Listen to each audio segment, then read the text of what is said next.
꼭 알아야 할 어제의 뉴스. 청와대 국감은 조국 민정수석 불출석을 놓고 시작부터 불꽃이 튀었습니다. 지난 9년간 우리는 단 한 차례도 민정수석을 국회에 부르지 못했었습니다. 내로남불의 끝판은 바로 여기서 우리가 보고 있다고 생각이 듭니다. 인사 문제가 크게 국민적 관심사로 되고 있는데 이게 안 나오는 건 좀 이해가 좀 안 되고요. 인사 문제와 관련한 야당 지적이 이어지자 임종석 비서실장은 고위공직자 인사검증을 위한 청와대 체크리스트 공개를 검토 중이라며 진화를 시도했습니다. 한국당은 흥진호 납포와 관련해 문재인 대통령의 당시 일정을 제출하라며 파상 공세를 펴기도 했습니다. 어떻게 했습니까? 세월호에 대해서 분 단위로 공개하라고 난리를 부리고 몇 년 동안 그랬던 사람들이 1시간 단위로 자료 달라는 것도 이것도 안 줘요? 민주당은 흥진호 사건의 책임이 잘못된 제도에 있다며 정부를 적극 엄호했습니다. 월선과 납포가 많았음에도 불구하고 위치발치 장치를 개인에게 맡겨놓은 것, 선주에게 맡겨놓은 제도가 잘못됐다고 봅니다. 주사파 발언으로 야당 의원과 임 실장 간 설전도 벌어졌습니다. 청와대 내부는 더 심각합니다. 다음입니다. 주사파 전대협이 장악한 청와대 과연 그 청와대의 면면과 실력 닿습니다. 저는 전희경 의원님 말씀에 매우 모욕감을 느끼고 아주 강력한 유감의 뜻을 표합니다. 여성가족위 국감에서는 한국당이 왜곡된 성의식 논란을 야기한 청와대 탁현민 행정관 경질을 촉구하자 민주당이 홍준표 대표의 돼지 발정제 논란으로 맞서면서 공방이 벌어지기도 했습니다. 김재철 전 MBC 사장은 방송장악이라는 개념 자체를 강하게 부인하며 혐의를 일축했습니다. 제 목숨을 걸고 단연코 MBC 문화방송이 언론 장악이 될 수도 없고 장악될 수 없는 사람입니다. 김 전 사장은 지난달 30일 검찰 압수수색을 받고 참고인 신분으로 자진 출석했지만 일주일여 만에 피의자로 신분이 바뀌었습니다. 김 전 사장은 2010년부터 3년간 MBC 사장으로 재직하며 국정원과 공모해 정부의 비판적인 PD와 작가를 해고하고 간판 시사 프로그램인 PD수첩을 폐지한 데 관여한 혐의를 받고 있습니다. 검찰은 김 전 사장이 MBC를 담당한 국정원 정보관을 만나 이런 방향이 담긴 MBC 정상화 문건 내용을 전달받고 상의했다는 진술을 확보한 것으로 전해졌습니다. 김 전 사장과 함께 임관빈 전 국방부 국방정책실장도 검찰에 다시 불려 나왔습니다. 연재욱, 옥도경 전 사이버 사령관들로부터 530 심리전단의 사이버 여론조작 활동을 보고받고 이를 김관진 전 국방장관과 청와대에 보고한 과정에 연루된 의혹을 받고 있습니다. 검찰은 다음 차례로 김 전 장관을 불러 정치공작 활동 지시 또는 보고 여부 등을 추궁할 예정입니다. 이명박 정부 시절 전방위 정치공작의 실행 주체로 지목된 기관들의 수뇌부가 줄줄이 소환되면서 검찰 수사는 이 전 대통령을 정면으로 향하는 형국입니다. 18대 대선을 닷새 앞둔 2012년 12월 14일 새누리당 부산유세장에서 김무성 의원이 2007년 남북 정상회담 당시 노무현 전 대통령의 말이라며 NLL 문제는 국제법적인 근거도 없고 논리적 근거도 분명치 않습니다. 남측에서는 이것을 영토로 주장하는 사람도 있습니다라는 메모를 읽었습니다. 노 전 대통령이 우리 영토를 포기하는 듯한 발언을 했다는 겁니다. 비밀 문서인 남북 정상회담 회의록이 외부로 유출됐다는 논란이 일었습니다. 이에 대해 국정원 적폐청산 TF가 조사한 결과 원세훈 전 원장 시절 국정원이 작성해 청와대에 보고한 보고서와 같은 내용인 것으로 확인됐습니다. 원세훈 전 국정원장이 김대중, 노무현 전 대통령의 남북 정상회담을 비판하기 위해 회의록 발췌본 보고서를 2009년 청와대 외교안보 수석실에 보고했는데 김 의원의 발언 내용은 물론 이후 한 월간지에 전격 공개된 정상회담 내용이 이 보고서와 같다는 겁니다.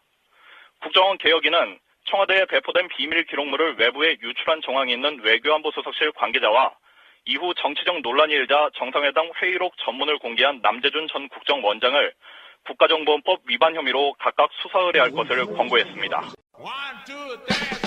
방송 중간에 좋아요를 눌러주시면 새날팀들에게 큰 힘이 됩니다. 미리 감사합니다. 트위터가 진짜 언론입니다. 일단 방송에 앞서가지고 새날 달력 좀 이야기 잠깐만 하고 갈게요. 많은 분들이 접수하고 있는 걸로 알고 있는데 많이 접수했습니까? 반응이 이렇게 폭발적일 줄을 몰랐어요. 그래서 지금 이거를 택배를 어떻게 싸야 되나 벌써부터 고민될 정도인데 이 방송을 듣고 있는 애청자들이 우리가 촛불을 모여서 같이 나눴던 그 시간들을 생각하면서 사진을 지금 같이 보내달라고 했었는데 그 사진 보내주신 것들 구경하는 재미도 쏠쏠할 만큼 굉장히 다양하고 멋있는 사진들을 많이 보내주고 계시고요. 그리고 메시지들을 보면서 신기하다고 해야 되나? 제가 하루에 한 번씩 지금 게시판에 새날 달력팀으로 이제 글을 올리고 있잖아요. 네. 거기에도 한번 말씀을 드렸는데 제주, 합천, 전주 이렇게 동네 이름을 보면서 정말 듣고 계시는구나. 그 동네에 우리나라 방방곡곡에 다 듣고 계시는구나. 이게 눈으로 보여지니까 기분이 정말 묘하더라고요. 계속 이렇게 갱신되는 걸 보면서도 오늘은 제주도 또 열어보면은 부산에서 이런 식으로 계속 이렇게 듣고 계시는 분들이 표시를 해주시는 거잖아요. 나 듣고 있다고. 그리고 국내뿐만 아니라 사실 해외에 계신 분들이 더 많이 목마른 측면들이 있으실 거예요. 그분들이 연락 주시는 것도 많고 그 메시지들이 정말 새날을 지금까지 버텨온 4년? 이제 내년이면 5년째 돼 가는 거잖아요. 이렇게 버텨준 새날에 대해서 고마워하시는 마음들 이런 것들을 다 수집해서 달력을 만든다는 게 처음에는 그냥 뭐 달력 이렇게 생각을 했었는데 이게 새날 지금까지 온 것에 있어서 어떤 이정표를 찍을 수 있는 그런 프로젝트가 아닌가 하는 생각이 듭니다. 네, 그러니까 그게 새가 날아든다가 그런 식으로 만들어진 방송이잖아요. 많은 분들이 격려해 주시고 성원해 주셔서 만들어진 방송인데 그분들의 실체를 확인하는 느낌이어서 좋았어요. 예. 근데 그분들의 어떤 그 실체. 이러이러한 분들이 우리 애청자로 계셨던 거구나라고 느끼는 부분이요. 사실 저희 쪽에 금전적인 여유가 좀 있으면 만들어서 판매하면 되는데 왜 펀딩을 할까 하는 전에 한 말씀드렸죠. 돈이 없어요. 솔직히 말씀드리면 아직 새가 나는 데가 지금 한 1, 2개월, 3개월 가까이 적자 상태라서 제가 여력이 좀 없는 상태고요. 그래서 많은 분들이 이제 그 상황을 알아주시고 뭐 펀딩에 참여를 하시는데 내 얼굴이 들어가고 내가 직접 만드는 달력. 그러니까 새가 날아든다의 기존의 컨셉과 상당히 매치가 되는 바로 그런 컨셉으로 달력을 한번 만들고 있는데 마감 날짜가 언제입니까? 11월 19일입니다. 얼마 안 남았다. 불안하다. 지금 추세로 하면 뭐 매진도 가능할 것 같긴 한데 매진이 아니라 이렇게 펀딩 성공 가능할 것 같은데 만약에 펀딩이 안 되면 어떻게 되는 거예요? 펀딩이 안 돼도 안 되는 대로 진행해요. 이게 펀딩 하신 분들한테 뭐 다시 돌려드리는 것도 방법인데 저희들의 기본 취지는 그런 기념품 하나 만들어 보자는 거거든요. 새날이라고 해서 그러니까 우리 새날의 어떤 로고나 방송 채널 하나 덜렁 들어간 그런 기념품이 아니라 정말 새날의 주인은 듣고 계시는 여러분들이 정말 이 방송의 주인이시잖아요. 그러니까 그 방송의 주인의 얼굴을 담아서 우리끼리 한번 재밌는 이벤트 한번 해보자는 거기 때문에 펀딩의 성공 여부와는 상관없이 작게 모이면 작게 많이 모이면 많이 찍어서 더 많이 이렇게 배포하고 나눌 거예요. 우리 방송의 썸네일의 주인공은 새잖아요. 근데 그냥 새가 아니고 파랑새란 말이에요.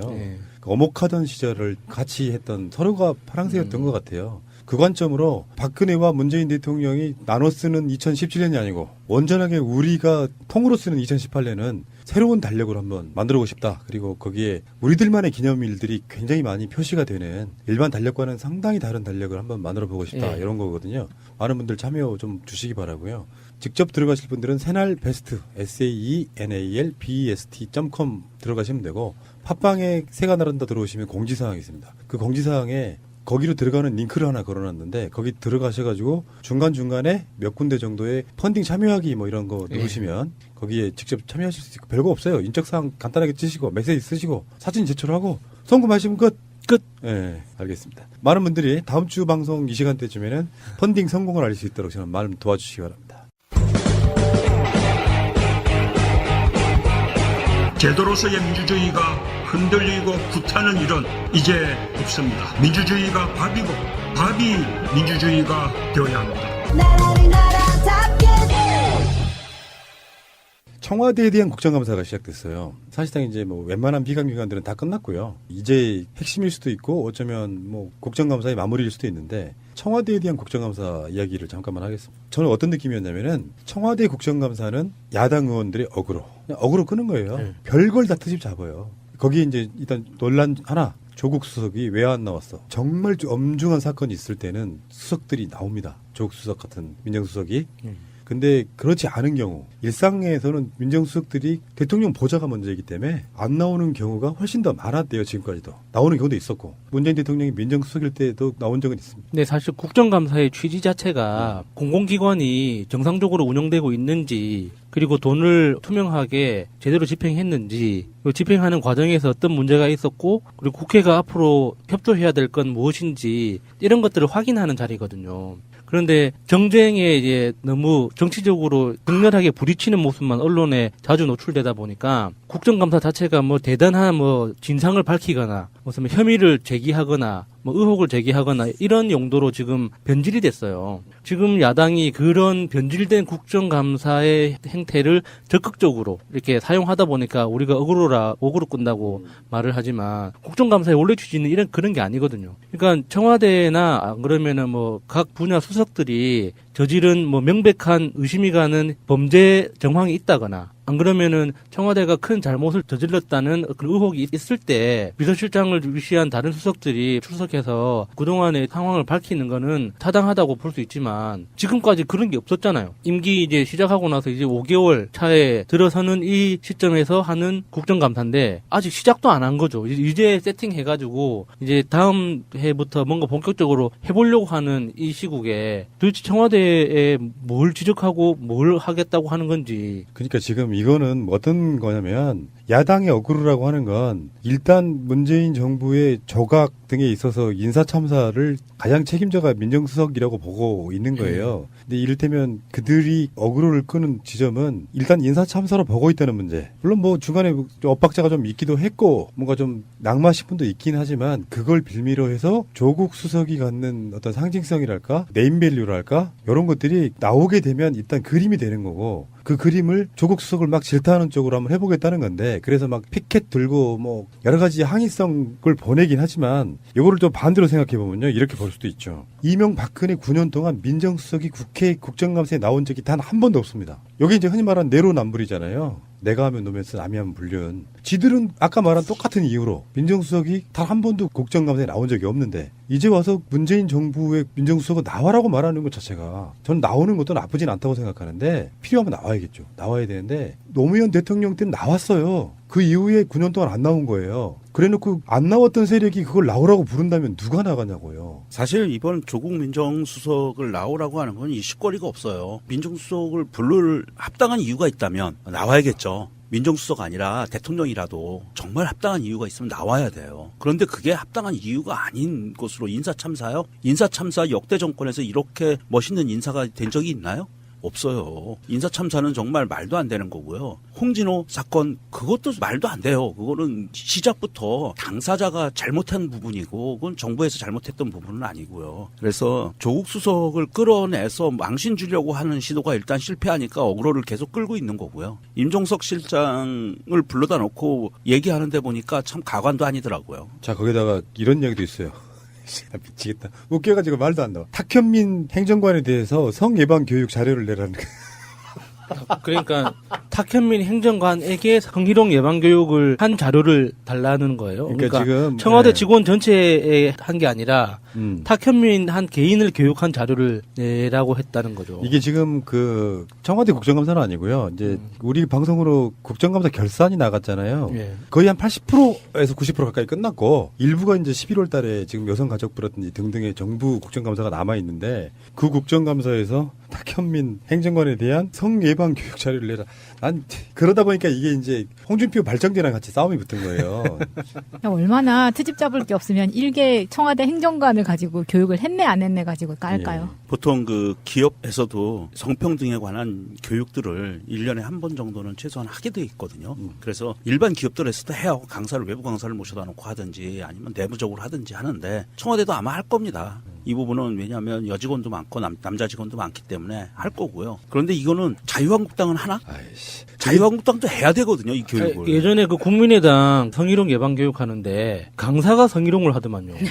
그러죠. 예. 예. 그리고 뭐 성적인 성추행 이런 거는 뭐 워낙에 그게 일상화돼 있는 집단이 또 뭐 그렇게 이야기하는 거 웃기고 요거는 탁현민 행정관이 어렸을 때 뭐 했다 뭐 이런 식의 그 이야기를 떠나가지고 성인이 된 이후에 정상적으로 사회생활을 하면서 책으로 어떤 조술활동을 문제 삼아가지고 성예방교육해라. 돌아가신 마광수 교수 같은 분들한테도 성예방교육 했냐?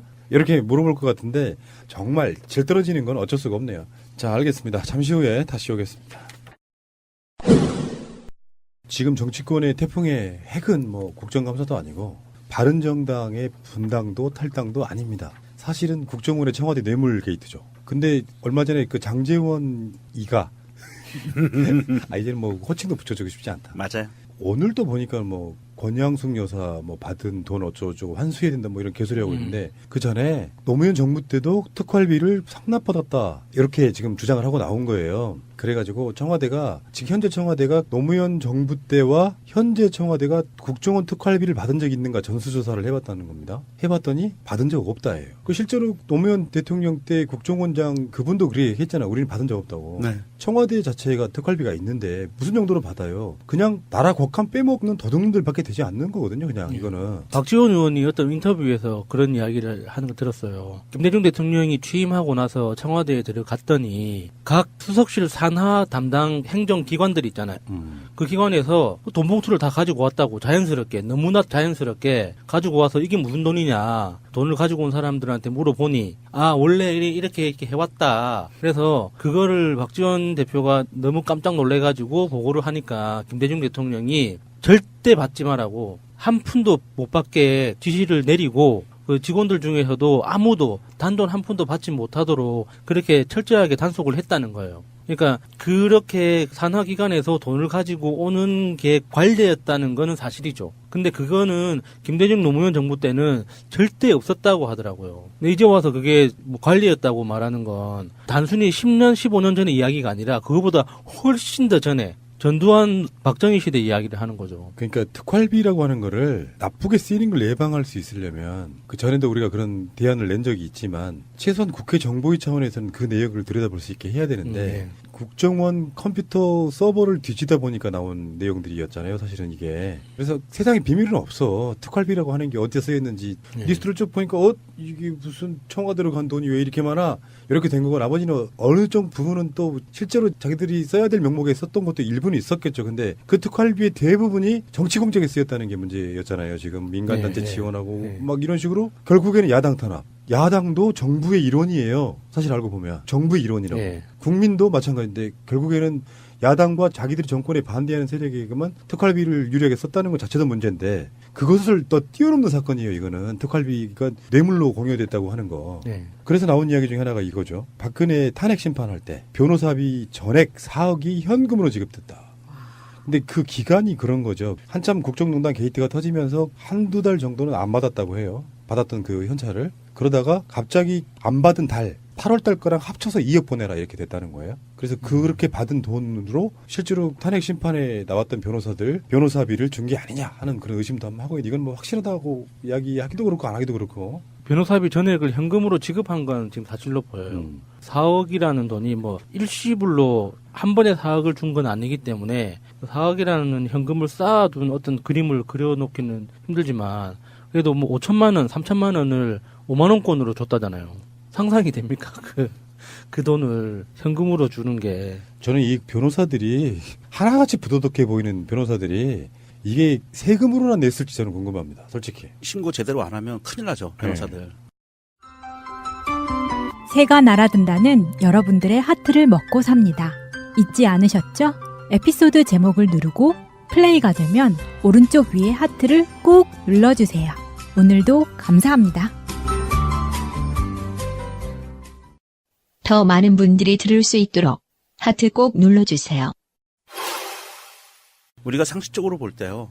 대한민국에서 기업이랍시고 좀 해본 사람들의 경험은 다 있을 거예요. 이런 경험들이. 뭐냐면 내가 정상적이지 않은 방법으로 저 사람한테 돈을 줘야 되는데 현금을 줘야 돼요. 그런데 그 현금 주는 걸 통장에서 찾아서 줄까요? 안 그래요. 통장에서 찾아서 주려면 계좌이체합니다. 그렇지 않고 쌓아놓은 돈이 따로 있었다는 거예요. 아하, 역시. 그러니까 이 현금을 미리 보유하고 있지 않으면 이 현금으로 이 사람들한테 고액권으로 이렇게 몇백만 원, 몇천만 원씩 줄 수 있는 여력이 없어요. 사람들은요. 대한민국에 아무리 많은 재벌들이 있어도 정상적으로 통장에서 찾지 않고 내가 이 쌓아놓은 돈이 없다면 불가능해요. 이렇게 돈을 주는 게. 금고에 있었다. 그렇죠. 그래서 장시호가 얘기했던 삼성동에 금고가 있었다라는 부분이 검찰이 압수수색을 하지 않았던 게 가장 큰 문제예요. 청와대에도 있을 수 있잖아요. 청와대에도 있었을 거고 아마 이게 퇴임 후에는 쫓겨난 이후에는 삼성동 금고에 들어가 있었을 텐데 그게 지금 아마도 내곡동으로 갔을 거예요. 그래서 지금 검찰이 그 부분에 대해서 압수수색을 할 예정으로 지금 돼 있는데 또 빼돌리겠죠. 다른 곳으로. 참 희한한 게 보통 우리 같은 상식이면은 이 사람 재산이 있잖아요. 그 삼성동 집만 70억에 팔렸어. 근데 그 탄핵 심판의 변호사비를 국정원이 대준 것으로 약간 추정되는 거잖아요. 결론적으로 어떤 쓰임새는 국정원은 그 쓰임새를 정확히 알았다고 말하기 좀 어려웠겠지만 세력 자체가 부도덕하다 이런 생각밖에 안 듭니다. 그래서 우리가 보통 주택을 매매하더라도 지금 박근혜는 60몇 억, 70억 가까운 돈으로 팔았고 내곡동은 20몇 억인가 주고 샀잖아요. 그러면 차액이 발생하잖아요. 약 뭐 3, 40억 정도가 차액이 발생하는데 그럼 그걸 현금으로 갖고 있었을 거다? 그것도 불가능해요. 말이 안 돼요. 계좌이체. 왜냐하면 그거를 현금으로 지급하고 사는 새끼가 어디 있어요. 그렇죠. 말이 안 되거든요. 그걸 어떻게 현금으로 줘? 30, 40억을 어떻게 그러니까 현금으로 수표로 줘요? 줬든지 계좌이체를 해줬든지 둘 중에 하나예요. 그러면 그 돈을 현금으로 찾아서 갖고 있었다. 만약에 좀 더 선의로 봐서 집 사고 남은 돈을 차액을 현금으로 찾아서 갖고 있었어요라고 얘기하면 그거 왜 그랬는데? 왜 그걸 현금으로 갖고 있는데? 라고 이야기하면 할 말이 없는 거예요. 근데 그 돈을 박근혜에게 문고리 3인방도 직접 주는 게 아니더만요. 이영선 경호관, 우리 턱돌이. 근데 그 사람한테 전달을 해서 그것이 박근혜한테 들어가는 그런 구조. 그러니까 사실상 문고리 3인방 위에 턱돌이가 있었군요. 그래서 지금 이영선도 지금 검찰 출석 안 하겠다고 해서 강제 구인하겠다 이러고 있거든요. 오늘 그 이후에 검찰 출석해서 조사받고 있다고. 문고리 3인방이 이제 그 돈 받아서 어디서 받았어? 얼마 받았어? 누구한테 줬어? 이렇게 하는데 이영선한테 주면 이영선이 박근혜에게 전달하는 방식. 이런 거였던 모양이에요. 이영선이 박근혜한테 줬을까요? 최순실한테 줬을까요? 그러니까. 그러면 최고 정말 측근 중에 측근은 이영선 경호관이. 그리고 이제 몸종 하나가 윤전추였고. 가장 그 밀접한 지근거리에서 있는. 그러니까 이영선이가 얘가 돈 관리뿐이 아니고 얘는 그 박근혜가 외국에 나갔을 때도 그 침실에 들락날락 하던 애거든요. 이영선이가. 몸과 마음을. 그렇지. 몸과 마음을. 우리는 이제는 그런 얘기 할 필요 없다. 집에는 아니죠. 그냥 관리했다. 이 정도 선에서. 뭐 들락날락 했지 그 이상은 얘기 안 해요. 몸과 마음을 지배하신 분은 최태민이죠. 꼭 한 명일 필요 있나요? 장족의 발전이죠. 문고리 3인방은 사실은 남자 몸종. 제가 말씀드렸잖아. 아니 누구나 다 그렇게 얘기하잖아요. 권력에 있어서의 권력 서열은 가장 최고의 권력자와 얼마나 물리적으로 가까운가. 물리적으로. 청와대의 구조상의 서열은 뭐 최순실이 건 빼고. 박근혜를 시작으로 하면 그 밑에 이영선과 윤전추, 그 다음에 문고리 3인방, 그리고 십상시, 그리고 밑에 어공들. 김기춘, 우병우 이런 그러니까 서열이 이상하게 물구나무로 확 써버린 그런 케이스라고 보면 되겠죠. 농단의 전형적인 그림이죠. 그래서 이제 내곡동 집을 압수수색을 검토한다는데 이것은 저는 의미가 있을 것 같아서 말씀드리는 거예요. 뭐냐면 그렇게 해서 한번 이렇게 들썩해놓으면 그 집 근방을 지키거나 감시를 하면 누군가가 부랴부랴 뭔가를 가져가는 거를 한번 보는 일종의 연막작전. 아니 바보가 아닌 이상 그쪽에 뭐가 있을 것으로가 예상이 되는데 거기에 대해서 언론에 대놓고 압수수색을 검토한다고 보도를 내요? 뭐가 움직이게끔 만들어주기 위한 일종의 장치라고 보는 거지. 그렇지. 그리고선 감시하는 거예요. 윤석열 검찰이 바보일까요? 그러면 이거는 저수지를 찾기 위한 고도의 지능 게임. 박근혜 내곡동 집에서 뭔가가 나와서 어디로 가는지를 추적하는 거네요. 그렇죠. 종착지가 어딘지. 그리고 저는 청와대 관저의 벽을 일부 뜯어볼 필요가 있다고 생각합니다. 저는 변기 화장실. 거기에 나도 그럴 것 같아요. 뭔가를 막 잘 숨겨놨는데 일상생활에 너무 잘 숨겨서 나중에 못 찾는 경우가 많아요. 그 엑스레이로 한번 스캐닝을 한번 쭉 이렇게 해야 되는 건가요? 그게 아마 벽 같은데 벽지 뒤에라든지 이런 데 보면 아마 CD가 무기명 채권이잖아요. 이런 CD가 뭐 한 조 단위로 발견될 수도 있어요. 요즘도 그 무기명 채권이 발행이 돼요? 그럼요. 그건 정상적으로 법적인 테두리에서 움직이는 거니까 그런 게 조 단위로 나오지 않을까. 저는 그런 생각도 좀 해봅니다. 그러니까 박근혜의 예금은 변동이 없죠. 월급만 쌓이는 그런 수준이었거든요. 먹고 자고 입고 하는 거 그 모든 거 외에 그것도 미스테리예요. 그 정도 돈으로는 할 수 있었다고 보거든요. 뭐 한복 뭐 수십 벌 해입고 뭐 이런 거 그러니까 청와대 특수활동비로 했다고 보는데 굳이 국정원 돈을 받아다가 말하자면 뭐 의상비, 비선 진료 비용 이런 거를 썼다는 것도 저는 이게 솔직히 이해가 안 가고 왜냐하면 국가 원수의 품위 유지에 관련해서는 적당한 정도의 비용이 전 나온다고 보고 예를 들면 비선이 아니라도 그거를 정상적인 의료 행위로 해서 특수활동비가 아니라도 품위 유지비 그 비슷한 개념으로 쓸 수 있다고 보는 거예요. 예, 뭐 미백하거나 이렇게 하는. 뭐 그런 건 국정원 특수활동비 예산이 있잖아요. 그 안에 쓸 수 있거든요. 그래서 뭐 대통령이 얼굴 이쁘면 좋잖아요. 이왕이면. 정치만 잘하면 너 엄청 예뻐진들 용 안 해 누가. 상관없어요. 그런 거는 전혀 누가 뭐라고 안 해. 잘하면. 그런데 이 청와대 특수활동비 외에 국정원 돈이 움직였다는 것은 이건 100% 제 추측에 의하면 100% 자유한국당 아이들 쪽으로 아마 돈이 흘러갔을 확률이 거의 높고요. 예. 추미애 대표도 같은 뉘앙스의 말씀을 하셨어요. 자유한국당 의원들 전수조사해야 된다. 그 돈의 흐름에 대해서 그건 맞는 말씀 같아요. 그러니까 국정원 특활비를 썼다고 하는 게 일단 첫 번째는 물질에 대한 탐욕일 수도 있어요. 저거 공짜로 그냥 갖다 쓰는데 뭐 국정원이 그거 우리한테 좀 갖다 준다고 국정원 돈 없냐? 국가 특수활동비의 50%를 국정원이 쓰는데 이런 생각이 있을 수도 있지만 굳이 그게 용처가 비선 진료나 뭐 의상비가 아니고 사실은 불법성이 있는 돈으로 썼기 때문에 그 자체를 국정원에 갖다 썼을 거라는 생각을 한번 그렇죠. 해보는 거거든요. 검은 자금으로 써야 되기 때문에 출처가 나오면 안 되는 돈이었던 거죠. 그리고 이제 뭐 안종범 전 수석의 재판에서 나온 이야기인데 이야기를 들어보면 이런 거예요. 최순실의 비선 실세의 존재를 인정할까 말까 하고 이제 박근혜하고 해당 수석들 몇 명이 이렇게 회의를 했다는 겁니다. 그때 안종범도 있었고 민정수석하고 홍보수석 또 안종범 이렇게 대책회의 같은 걸 했는데 최순실이란 존재를 공개할까 말까 이걸 이제 회의를 했다고 해요. 근데 거기서 공개하지 말자. 박근혜의 어떤 생각이었고 거기에 법적으로 문제 없냐라고 이제 그 뉘앙스에 우병우가 뭐 별 큰 문제 없을 거다는 식의 반응을 보여서 결국에는 최순실이란 존재는 없다. 비선 실세로서의 최순실에 대한 관계를 부정했다고 하는 그 당시 청와대의 모습을 엿볼 수 있는 단초가 하나 나온 거예요. 네, 태블릿 보도되기 전에.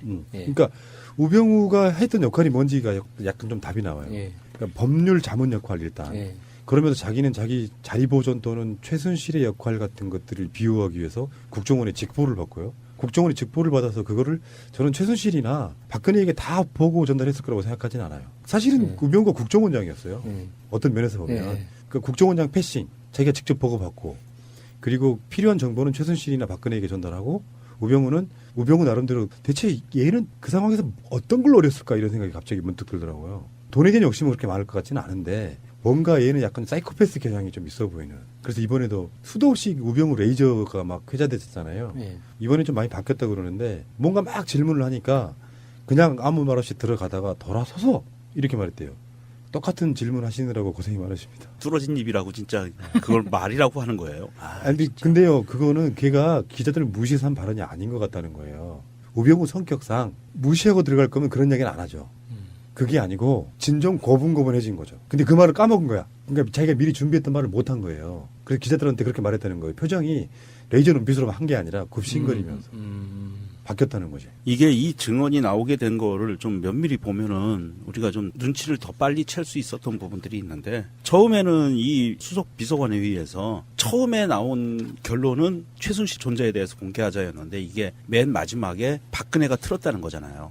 박근혜가 공개하지 말자. 여기에 도움을 준 인간이 중간에 있었던 우병우였고 그런데 이 사건의 흐름에 보면 문득 그게 떠올라요. 최순실이 전화통화에서 했었던 말이 있죠. 이거 공개되면 다 죽어 라고 했던 말. 아마도 이 의견이 들어가서 우병우를 통해서 조율이 된 게 아닌가. 저는 그런 의심이 생겨요. 그러니까 우병우가 법률 자문 역할은 했다고 하지만 얘 사시 출신이고 검사 출신이잖아요. 그런 애가 이게 불법이고 문제가 될 거라는 걸 몰랐을까요? 알았어요. 몰랐다면 말이 안 돼요. 이거는 고스톱 쳐서 검사된 거예요. 알고 있었을 거라고 보고요. 알고 있는데도 불구하고 최순실을 보호하기 위해서 이것을 끝까지 막은 거 아니냐. 저는 그렇게 생각이 들거든요. 그러면은 우병우는 최순실의 법률 집사였다는데. 그렇죠. 근데 우병우는 아직까지도 최순실 존재를 몰랐다고 이야기해요. 근데 장모는 친하고. 그러니까 희한하게 최순실과 장모는 친하고. 우병우는 지금 이제 검찰로 들어간 이유가 비선 보고를 제가 국정원으로부터 직접 받았다는 그 혐의거든요. 그래서 막 이석수 감찰관 이야기 나왔을 때 추명호하고 통화를 하루에 10번씩 수백 통화의 통화를 했다는 거예요. 우병우는 저는 조만간 구속될 거라고 봅니다. 그러니까 민정수석으로서 어떤 특정 사안에 대해서 국정원 간부로부터 이야기는 들을 수 있겠지만 정기적 보고에 해당하고 대부분 다 사찰 이런 내용에 해당하기 때문에 요거는 직권남용이 될까요? 아니면 뭐가 될까요? 법률적으로는. 저의 법률 집사이신 유명정님. 우병우요? 네. 아, 이건 너무 많아서. 근데 대표적으로 이제 뭐 직권남용도 들어갈 것 같고요. 그 다음에 직권남용 더하기 이 우병우도 아마도 이 국정농단 박근혜와 비슷하게 수많은 범죄로 들어갈 거예요. 근데 지금 당장 제일 먼저 나올 부분들은 직권남용일 것 같고요. 그 다음에 얘는 뭐 뇌물이 안 걸렸겠어요? 국정원 뇌물에 걸렸을 거예요. 얘도 그거 걸렸을 거고요. 그 다음에 인사 문제에 관여됐을 부분들 많이 있고요. 굉장히 많을 겁니다. 우병우도. 근데 이제 지금 아직은 여기까지 가지 않은 것 같은데 수사가. 뭐 조만간 가겠죠? 순서대로 가겠죠. 계속 들락날락 거리고 있는데 아직까지 우리 한이 좀 쌓인 거 아니에요. 말하면 다 이루어져. 이상하다. 안봉근 이 집안 왜 이렇게 법적인 처벌 안 받지? 짜잔. 체포. 순서대로 가는 거예요. 네. 지금 우병우만 지금 사실상 건재한 거잖아요. 우병우가 이제 구속이 되는 날. 사실상 국정농단 사태의 1차적 마무리가 되는 거라고 보는 거거든요. 계속 털었는데 법률적으로 구속시킬 만한 사안을 아직까지 못 찾은 거 어떤 거예요? 그러니까 우병우가 구속이 되거나 입건이 되거나 하는 타이밍에 되면 또 이게 터집니다. 조응천 의원이 참고인 자격으로 불려갈 거예요. 박관천 경정도 참고인으로 불려가고 그리고 정윤회까지 가게 되죠. 아마 이게 수순일 거고요. 그러면서 정윤회를 불러들이는 타이밍은 박근혜 오천 살인 사건과 연계돼서 아마도 그런 여러 가지 범죄 혐의로 아마 불러들인 다음에 긴급 체포를 하지 않을까 싶습니다. 정윤회 게이트 때 세계일보 그런 보도들 있죠. 네. 그게 고소고발 사건이 걸렸는데 이번에 정윤회 씨가 취하했어요. 취한 이유는 딱 하나. 조용히 살고 싶다. 저기 독방 들어가면 조용해요. 네. 자, 알겠고요. 자, 트럼프가 지금 일본에 와 있습니다. 방송으로 이 시점에서는. 난리가 났어요, 일본에서요. 근데 일본은 정말 특이하더라. 이방카가 들어오니까 거의 아이돌 팬심처럼 막 이방카상 그런 게 있고 오겐키 데스까 이방카가 먼저 들어왔잖아요. 네. 트럼프가 오니까 일본을 대표하는 골프 선수가 골프 접대를 해요. 그러니까 아베하고 트럼프하고 네. 일본 세계 랭킹 4위래. 어떡하지? 문재인 대통령 골프 안 치는데. 야구해야지. 아하, 야구. 그렇게 해서 극진한 환대를 했는데 트럼프는 역시 트럼프다웠다. 이런 면에서는 어쩌면 트럼프 스타일 좋아해요. 막 일본에 주둔해 있는 미군들 앞에서 군대 자켓 입고 막 한끗 호기를 부리고 막 그래요. 근데 결국에는 그 분위기가 쫙 사라지니까 미국과 일본의 무역은 공정하지 않아. 어쩔 거야. 그 이야기를 꺼내가지고 지금 일본 사람들이 벙친 상태가 된 거예요. 그러니까 일본 전체가 뒤집어졌죠. 그래서 트럼프에 대해서 그렇게 극진하게 해줄 필요가 있느냐라는 반성의 목소리부터 반성해야죠. 바보들 같이. 트럼프는 미국 대통령이지 일본 대통령 아니거든요. 트럼프가 움직이는 것은 오로지 미국의 국익을 위해서, 온리 미국을 위해서 움직이는 거지 일본이 예뻐서 움직이는 거 아니에요. 일본이 미국에 득이 안 된다고 하면 내칠 수 있는 사람이 트럼프고요. 그거는 뭐 전 세계 어느 나라든 마찬가지고 트럼프가 지금 그 아시아 순방을 하는 이유가 여러 가지가 있지만 가장 중요한 거는요. 경제하고요. 그렇죠. 두 번째는 북핵 위기를 돌파하는 거예요. 그 두 가지 이슈가 제일 큽니다. 이 두 가지 이슈에서 경제에서 일본은 항상 미국한테 뒷덜미를 잡혀 있어요. 미국의 대미 수출이 항상 흑자거든요. 일본은. 적자 본 적이 없어요. 그 일본이 아시아에서 일본의 미국의 꼬박 노릇 해주는 대신에 그렇죠. 그 수익을 먹고 살게 해주는 거죠. 거죠. 네. 그렇기 때문에 뒷덜미를 잡혀 있기 때문에 일본은 정말 미국의 하는 말에 그대로 끌려갈 수밖에 없고요. 두 번째, 북핵에 관해서 일본의 입지와 발언권이 완전히 없어져 버렸어요. 이번에 올해 들어 2017년도에 일본의 입지가 없어요. 그러다 보니까 아베가 트럼프를 만나서 무언가 이슈거리를 해서 끌고 갈 수 있는 어떤 모멘텀이 전혀 없는 거예요. 아베는 이번에 재선이 됐지만 그럼에도 불구하고 미국을 설득할 수 있는 방법이 없는 거예요. 난 네 편이야. 우리 잘 지내자. 할 수 있는 게 없는 거야. 그런 소리 할까봐 환대를 해줬는데 그런 소리 해버린 거야. 그렇지. 그래서 할 수 있는 게 잘해주는 것밖에 없는 거예요. 우리나라 자동차 좀 사줘 임마 이런 거지. 잘해주는 수밖에 없는데 트럼프가 그 오바마처럼 그렇게 잘해주는 거에 안 넘어갔죠. 근데 내가 봤을 때는 트럼프도 약간 모자란 게 흔히 말해서 자유한국당이 부르짖는 자유시장경제 원리에서는 가격 싸고 좋은 자동차 팔리게 돼 있거든. 지들 나라 제품도 생각을 한번 해봐야지. 그런데 이게 좀 특이한 게요. 우리나라하고 일본하고 약간 비슷한 게 있어요. 애국심이 무지하게 강해요. 그래서 우리나라 기업 제품을 되도록이면 많이 사주고 싶어해. 네. 일본 애들도 그래요. 그래서 일본 같은 경우에는 특히 우리나라 자동차가 일본에 진입하는 게 굉장히 어려워요. 미국 자동차들은 많이 진입하는데도 불구하고 아직도 부족하다라고 그러는데 일본은 그만큼 폐쇄적이고 보수적인 집단이거든요. 일본 전체가. 그래서 미쓰비시, 뭐 혼다 이런 자기네 메이커만 좋아하지 외국의 BMW, 벤츠라고 해서 그렇게 좋아하지 않아요. 일본 애들 특성이. 그렇기 때문에 트럼프가 이번에 그거에 대해서 지적을 한 거예요. 너무 심하다. 일본 내에서 우리 미국 자동차가 이렇게 고전하고 있는 건 너네들의 어떤 보이지 않는 장벽이 있는 거 아니냐라고 지적을 한 거고요. 이건 맞습니다. 마케팅의 가장 기본 중에 하나가 문화와 소비자들의 심리예요. 그것이 가만히 안 된 상태에서 왜 우리 거 안 사줘 하고 그러면 땡깡밖에 안 돼 이거는. 원래 미국은 옛날부터 땡깡 부렸어요. 근데 좀 더 큰 틀에서 보면 그 아시아 순방하는 트럼프의 가장 최종적인 목적지는 중국이잖아요. 그렇죠. 그러니까 중국하고 미국하고의 관계에서 일본은 사실 역할이 없어요. 없어요. 중국 자체가 일본의 존재를 거의 인정을 안 하기 때문에 감정적으로도 굉장히 부정적이고 그래서 그 아시아 지역, 동북아시아 지역에서 중국하고 중간 역할을 할 수 있는 유일한 국가가 한국이거든요. 그래서 지금 한국의 그 역할이 구상하고 있는 건데 지금 일본은 어떤 경제적으로나 어떤 군사적으로나 그 외교적으로도 자기 포지션을 지금 점점 희미해져 가고 있단 말이죠. 맞아요. 예. 그래서 트럼프 입장에서는 일본에서 어차피 지금 뺏기고 있기 때문에 일본에서는 적자 상태이기 때문에 잃을 게 없어요. 막 찔러도 된단 말이죠. 조심할 필요가 없는 거예요. 그러니까. 근데 이제 우리나라에 오면은 약간 태도가 달라질 거예요. 왜냐하면 그 다음 나라가 중국이고 최종 목적지인 중국하고의 관계를 도와줄 수 있는 아시아의 지역에서는 유일한 나라이기 때문에 우방이기도 하고 그렇기 때문에 눈치를 볼 거예요. 중국 입장에서는 일본 자체를 내놓고 있는 적대적 네. 예전의 남북한 사이랑 좀 비슷한 그런 적대적 관계잖아요. 일본에서 이번에 나온 그 유명한 말, 그러니까 일본 자체를 가리키는 말이기도 한데요. 오모테나시라고 극진하게 환대하는 것 자체 있잖아요. 그러니까 아베랑 밥을 4번 먹는데요. 그 체류 기간은 야, 졸졸졸 따라다니면서 와규도 먹고. 그러니까 그렇게 환대를 했을 때 뒤통수 맞을 수 있는 거. 그게 바로 박근혜가 미국을 대한 자세랑 좀 비슷했어요. 사드네 뭐네 해가지고 뭐 무조건 미국 이야기라면 다 들어주겠다. 오모테나시의 실패 이렇게 봐야 되고. 오모테라시가 이제 환대라는 의미거든요. 일본에서는 어떤 귀빈에 대해서 극진한 환대를 한다는 건데 환대를 할 때 오모테라시를 할 때 가져야 될 마음가짐 4가지가 있습니다. 좀 우겨가지고 읽어드리려고 그래요. 첫 번째, 예기치 않은 걱정을 할 것. 말이 너무 웃긴다. 아니 그러니까 이게 뭐냐면 레스토랑에서 저기 손님이 뭐 스푼을 떨어뜨렸으면 부르기 전에 가서 주는 거예요. 이제 이런 거를 보고 예기치 않은 걱정이라고 하는데 그러니까 일어나지 않을 거라도 일어나면 어쩌지 미리 걱정하고 있으라는. 그다음에 대가를 요구하지 말 것. 대가를 요구하지 않는 환대고요. 생각할 시간을 만들어주는 거래요. 손님으로 하여금 생각할 시간을 만들어주는. 이러한 오모테나시의 이 숨어져 있는 의미가 있는데 이게 과연 트럼프한테 먹힐 수 있는 사상이었는지. 그러니까 생각할 시간을 안 줘야 되는데 생각을 해버렸네. 그렇죠. 네. 뺑뺑이 돌렸어야 되는데. 한자 일본어 이렇게 써요. 별걸 다 하세요. 이렇게. 그러니까 오모테나시. 근데 오모테나시 이렇게 말하면 오모테나시가 아니야. 오모테나시.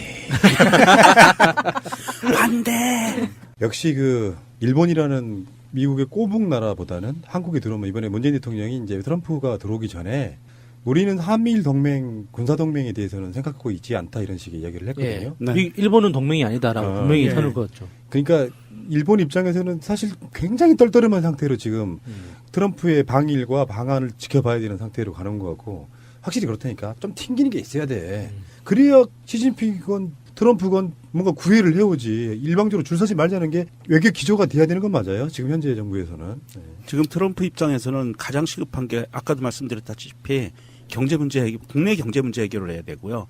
북핵에 관련돼서 북한 거를 해결을 해야 되는데 그 모멘텀이 사실은 불과 며칠 전만 하더라도 이게 일본 쪽에 있는 것 같이 보였어요. 겉으로 보기에는. 그런데 며칠이 지나가면서 중국과 우리나라가 이제 본격적으로 대화가 되고 경제 제재 없어지고 서로 신뢰를 구축한 동반자 관계를 계속 확인하고 있고 앞으로 좀 더 이제 정상끼리 회담하면서 성명서도 나올 거고 이런 스케줄들이 잡혀 있는 거 보면 이미 그 문재인 대통령이 예전에 일본 패싱 발언이 있고 나서 미국도 아마 알고 있었을 거고요. 그리고 중국 우리나라가 외교력을 발휘하면서 협상을 해나가는 과정 그러면서 미국이 중국을 방문해야 되는 이런 시기적인 문제 그리고 우리나라의 사드에 관련된 이 입장 기본적인 입장 태도 이 문제가 다 합쳐져서 일본은 지금 거의 왕따가 돼가는 것 같고요.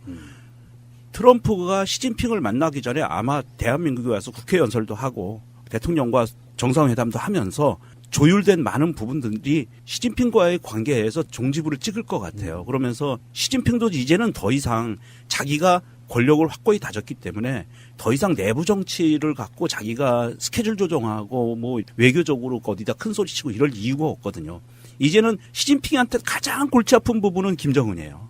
이 김정은을 제대로 통제하지 못하면 자기가 다 독박 쓰는 거거든요. 중국이. 그렇기 때문에 시진핑도 트럼프와 굉장히 긴밀한 회담을 할 가능성이 높고요. 그 와중에 이제 우리 아까 야수님 얘기한 대로 대한민국이라는 이 외교 국가의 정치 위상이 굉장히 높아지는 거죠, 이제는. 아베는 이방카한테 560억만 날렸죠. 560억 엔. 560억 한화로. 아, 56억 엔인가요? 네. 잉어밥 사건도 있었죠.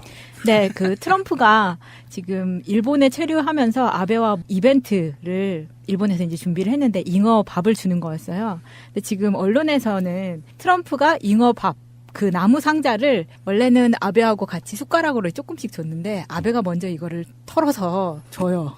그러니까 트럼프도 똑같이 숟가락으로 주다가 털어서 주는데 이거를 언론에서는 마치 아베는 숟가락으로 주는데 트럼프는 그걸 못 참고 다 상자채 털어서 넣은 것처럼 그렇게 약간 왜곡을 시키는 거예요.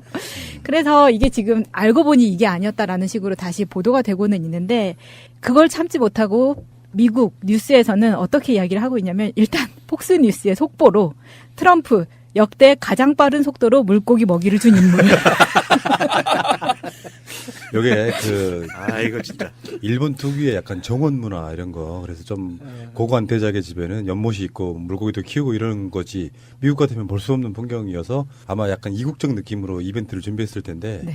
저희도 이제 어항을 키우지 않습니까 녹음실에 그 구피를 키우는데 구피 밥을 통째로 털어준 거랑 똑같은 거야. 저는 딱 이만큼씩 모아가지고 이렇게 일정한 양이 있거든요. 물 엄청 오염된 거예요 지금 그것 때문에. 트럼프를 경호하기 위해서 일본에서 경호 인력만 2만 1,000명이 동원되고 있대요. 어머 테나지. 대한민국 완전한 대한민국 문재인과 손잡고 다시 하는 우리 대한민국. 끊지 마세요. 끊지 마세요.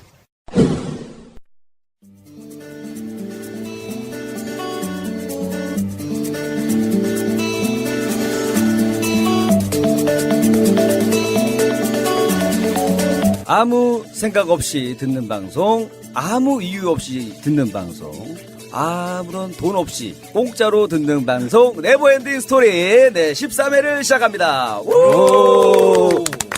네, 제가 또 지난주에는 저 대신에 또 대타기용을 한번 했습니다. 우리 개미알기 씨를 한번 또 투입을 해가지고 진행했었는데 자, 어땠는지는 오늘 또 이분들 소개하면서 한번 또 이야기 나눠보도록 하겠습니다. 먼저 우리 김마약 트리오 소개해드리도록 하겠습니다. 먼저 저는 오늘 진행을 맡은 개그맨 김일희고요. 자, 우리 마차님. 안녕하세요, 마차입니다. 네. 지난주 얘기 들으셨나요? 사실 못 들었어요. 제가 지난주 했던 이야기는 고양이를 찾는 이야기였는데 제가 빼먹은 이야기가 있어서 잠깐 하려고. 지금 이분들 소개하기도 전에 먼저 할 정도로 되게 핫한 얘기인가요? 네, 아니 그냥 느낌은 인사말로 할 수 있는 짧은 거예요. 알겠습니다. 그 지난주에 제가 프랑스의 넓은 들판과 숲을 뛰어다니면서 고양이를 찾았던 이야기를 했었는데 그때 포인트를 놓쳤더라고요. 뭐냐면 넓은 들판과 숲에 한국 사람이나 한국어가 한 번도 지나가 본 적이 없는 곳이라는 거예요. 거기가. 네, 거기에 저와 나리 단 둘만이 한국말로 나리야 어딨어를 알아와 들을 수 있는 2억 마일리 떨어진 땅에 오직 두 생명체. 이것이 포인트였다고 생각합니다. 야, 그러니까 저번 주에도 고양이였네요. 예, 그 나리가 프랑스 사람들은 나흐라는 거. 나하비. 뭐랄까 그나? 그 전전주에는 또 개애기가 또 있었는데, 개 고양이 다 나왔네요, 이제. 들어보세요. 한번 들어봐야겠네. 트위터에 있는 사진이 그 나리 사진인 거죠? 네. 자, 그러면 우리 김마 야학에서 우리 야수님. 안녕하세요. 야수입니다. 네. 야수님도 한 주 동안 잘 지내셨죠? 예, 지난주 그 대신 나오셨던 네. 이광채 씨. 네네네. 이광채 씨 보면서, 역시 이리 씨는 자기보다 재밌는 사람은 절대 땜빵으로 안 납득한다. 아닙니다. 왜냐면은, 이 친구는 근데 굉장히 자신감이 있어요. 네. 자, 예능 프로만 나가면 다 휘어잡을 수 있다라는 강한 자신감이 있습니다. 그 자신감이 있다고 얘기한 지가 벌써 15년이 지났어요. 한번 빨리 와야 되는데, 기회가. 자, 그리고 우리 또 약초님. 예, 안녕하세요. 약초입니다. 네. 지난주 어떻게 좀 재밌게 잘 보내셨죠? 한 주간? 예, 잘 지냈습니다. 네. 자, 그래서 저번 주에 내가 봤는데, 우리 할키 친구가, 그 친구가 그 에피소드가 많아요. 사업 망한 얘기 좀 많이 들으셨을 거 아니에요? 예. 그래서 제가 광채한테 가장 큰 위로가 뭐냐면, 야, 나중에 너 이거 버라이어티 가서 해. 그럼 그때 얼굴이 좋아져요. 그거라도 하나 건졌다 이거예요. 사업은 망해. 돈은 많이 까먹었지만, 그래도 예능 프로만 나가면 내가 이걸로 에피소드로 터뜨려야겠다. 근데 그거 에피소드 만들려다가 애가 먼저 파산하게 생겼어. 내가 걱정이 돼 죽겠어. 이제 좀 충분히 만들었거든요. 이제 한 2시간 분량 나오니까, 이제 광채는 이제 조금 이제 좀, 돈을 잘 차곡차곡, 모으면 될 것 같다라는 생각을 했습니다. 자, 그래서 오늘도 역시 이제 같이 이제 또 주제를 가지고 얘기를 해볼 텐데, 오늘 주제는 내 인생의 시험. 꼭 내 인생이 아니더라도 뭐 네 인생의 시험. 다 됩니다. 다 합니다. 그죠? 네. 그러니까 이명박 대통령 같은 경우도 지금 가장 자기한테 큰 시험의 무대가 된 거잖아요. 네. 또 장로님이신데 나를 시험에 들게 하지 마 없으면 맨날 이거 지금 엄청 하고 계실 거예요. 지금 기도하면서. 아멘. 엄청 하시고 계실 것 같은데. 뭐 다양하게 다 된다는 거죠. 저도 그래서 이번에 뭔가 좀 한번 시험인데 시범적으로 이제 또 오래간만에 빠마를 시험적으로 빠마를 한 3년 만에 한번 볶아봤어요. 볶아봤는데 반응이 별로 그렇게 좋지가 않더라고요. 그래가지고 다시 한번 지금 빨리 머리가 자라기만을 기다리면서 야한 생각을 많이 하고 있습니다. 머리 빨리 자라게 하려면 그게 최고라 그래가지고 수시로 생각을 많이 하고 있는데, 자, 그럼 본격적으로 또 가위바위보를 통해서 또 순서를 한번 정해보도록 하겠습니다. 자, 가위바위보! 자, 마차님하고 저하고 이겼고요. 자, 가위바위보! 가위바위보! 가위바위보! 네, 제가 1등, 마차님 2등. 가위바위보! 네, 약초님이 3등, 자, 야수님이 4등입니다. 자, 순서 정하는 거죠? 그럼 제가 일단은 좀 분위기를 좀 봐야 되니까, 좀 한 주 쉬었더니 감이 떨어져요, 이게. 방송은. 쉬면 안 돼. 그래서, 요거는 오늘 한 3번째다. 네, 3번 가겠습니다. 제가 1번 가겠습니다. 1번 갑니까? 1번. 내가 1번 하려고. 아니, 또 마차님이 또 시험이잖아요. 주제가 또 뭔가 좀 나오기가 좋은 소재거든요. 잠깐만요. 그러면 야수님 1번 하시고 제가 2번 할게요. 그래요? 그러면은 야수님이 1번, 마차님이 약초님이 3번째. 그런가요? 그럼 뭐가 남은 거죠? 그러네. 1사. 가 남은 거예요? 오늘은 제가 4번 할게요. 계속 1번 했으니까. 네. 그 4번 되시고. 자, 순서가 정해졌으니까요. 자, 본격적으로 우리 야수님부터 달려가 보도록 하겠습니다. 야수의 시험. 제가 처음 이 시험이라는 이 주제어를 들었을 때, 평소에 제가 사촌 동생들이나 조카한테 해주는 이야기를 방송으로 한번 하면 좋겠다는 생각을 했어요. 정말 시험, 그러니까 지금 수능이 얼마 안 남았죠. 예. 수능이 한 2주 정도 남았나요? 지금 녹음하는 날 기준으로? 다 다음 주 목요일입니다. 예. 저희 아들 고3입니다. 예. 다 다음 주 목요일이요? 한 2주 정도밖에 안 남은 상황에서 진짜 도움이 되는 그 시험의 기술적 팁이라고 해야 되나? 그러니까 그동안 공부한 양과 상관없이 최대한 많은 문제를 맞출 수 있는 노하우 같은 거죠. 막판에 이제 집중해서 하는 거. 예. 그러니까 그게 보통 입시 전문가들이 그런 조언을 하죠. 뭐 평소처럼 해라. 뭐 평소 일어나듯이 뭐 컨디션 관리하고 먹던 것도 평상시에 먹던 거 먹어라. 뭐 갑자기 뭐 너무 무리해서 공부하거나 그러지 말고 뭐 이렇게 이야기를 하죠. 근데 저는 조금 다릅니다. 제 경험도 그렇고 더 빡세게, 더 많이, 더 힘들게 공부하라는 뜻이 아니라 지금은 새로운 걸 공부하는 타이밍이 아니라 그 전에 공부했던 걸 정리해야 되는 타이밍이거든요. 이 얘기 많이 들었던 얘기인가? 그런데 여기도 많이 하시는 얘기 아닌가요? 정리하는 그 구체적인 방법이 뻔한 방법들이 있는데 그거를 아무도 안 한다는 거죠. 그러니까 보통은 기출문제집을 풀거나 안 그러면 예전에 자기가 만들어놨던 오답노트를 다시 한번 보거나 뭐 이런 식으로 이제 보는데 공부 잘하셨네. 제가 오답노트가 그 당시에 이렇게 있을 정도면은 제가 추천하는 방법은 교과서를 다 뜯어서 다시 재구성하라는 거예요. 그러니까 보통 그 고등학교 3년을 다녔으면 3년 동안 친 시험지가 있을 거 아니에요? 네. 그리고 문제지도 있을 거 아니에요? 그러니까 보통 그런 공부를 안 하는 학생들은 없어요. 공부 안 하는 학생들은 다 시험지 끝나면 다 찢어버려요. 문제집을 사놓고 안 푸니까 그냥 깨끗한 문제집만 있단 말이죠. 그래서 이제 보통 앞에 몇 장만 풀거나 거기만 옆에 보면은 앞쪽만 새까맣잖아요. 그렇죠. 그렇게 돼 있죠. 그러니까 맞아, 그런 게 문제는 정말 중요한 건 그렇게라도 풀어놓았던 걸 확실하게 맞추는 게 중요한 거죠.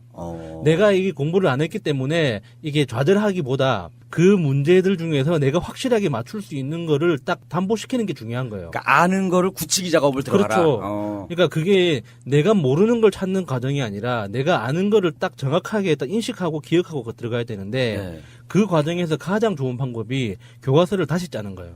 이게 어떻게 하는 거냐면 저 같은 경우는 시험지를 가지고 했는데 그러니까 모의고사든 어떤 방식으로든 문제지든 시험지가 있잖아요. 그러면 보통의 인쇄물들은 앞뒤가 있단 말이죠.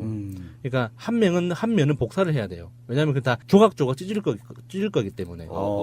그래서 그 모든 문제에 대해서 이제 내가 맞췄든 틀렸든 그 표시가 있을 거 아니에요. 그러니까 그거를 보는 순간 인간의 기억이라는 건 굉장히 오묘해서 내 흔적을 보는 순간 다 기억합니다. 그게 내가 언제 친 시험인지, 내가 어디서 배웠는지까지 다 기억나게 돼 있어요. 그러니까 내가 한 번이라도 만나봤던 거기 때문에 내 손의 흔적이 묻어 있는 거기 때문에 그거는 인간이 똑똑하고 멍청하고 이거 하고 상관없이 모든 인간은 자기 흔적을 보면 자기 흔적에 대한 기억을 다 되살리게 돼 있거든요. 맞아. 그렇기 때문에 내가 쳤던 그 시험지를 그 문제별로 조각조각 내서 어디다가 다시 옮겨 붙이냐면 교과서에다가 옮기는 거예요. 그 문제에 해당하는 챕터 있죠. 그 문제에 해당하는 챕터나 그 페이지에다가 스카치 테이프로든 풀로든 그냥 이쁘게 할 필요도 없어요. 그냥 저는 그 호치키스 있죠. 호치키스를 무조건 다 집었어요. 차카차카 해가지고 페이지별로 넘기면서 차카차카 해서 그러면 이제 그 교과서가 완전히 걸레가 되거든요. 그렇죠. 그래서 어차피 걸레가 돼도 상관없어요. 어차피 일주일 후면 시험 치고 나면 다시는 두 번 다시 볼 교과서는 아니잖아요. 그렇죠. 막 교복도 막 찍고 그러는데 요즘 애들. 어차피 다 버릴 거니까 시험지를 완전히 분해해서 교과서에다가 옮겨 붙여요. 그래서 이제 교과서를 제일 중요한 건 이겁니다. 목차부터 봐야 돼요. 교과서를 목차부터 다시 내가 지난 3년 동안 어떤 이 과목을 국어면 국어, 수학이면 수학, 영어면 영어, 사회과학이면 사회과학별로 목차만 찢어서 따로 보는 것도 괜찮아요. 그러니까 1학년 때 배웠던 게 2학년 때 이렇게 발전하고 2학년 때 배운 게 3학년 때 이렇게 발전하고 그러니까 어차피 다 똑같은 내용을 중복해서 배우는 거거든요. 배우는 내용의 넓이와 깊이가 조금씩 달라지는 거지 기본적인 방향성은 똑같단 말이죠. 근데 제가 열심히 듣다 보니까 요런 의문이 하나 들어요. 우리 그 야수님이 과연 점수가 잘 나와서 지금 이런 얘기를 하시는 건지 아니면은 그렇죠. 그냥 본인 얘기가 아닌데 이거 지금 하시는 건지 좀 이게 검증하신 분으로서 제가 처음부터 그 말씀을 드렸어야 되는데 드렸어야죠. 신뢰를 갖고 내가 집중력이 올라오는데 실력을 모르는 상태에서 들으니까 자꾸 이게 긴가민가 하는 거예요. 제가 수능을 칠 때는 저는 2세대예요. 두 번째 수능 때. 두 번째 수능 세대거든요.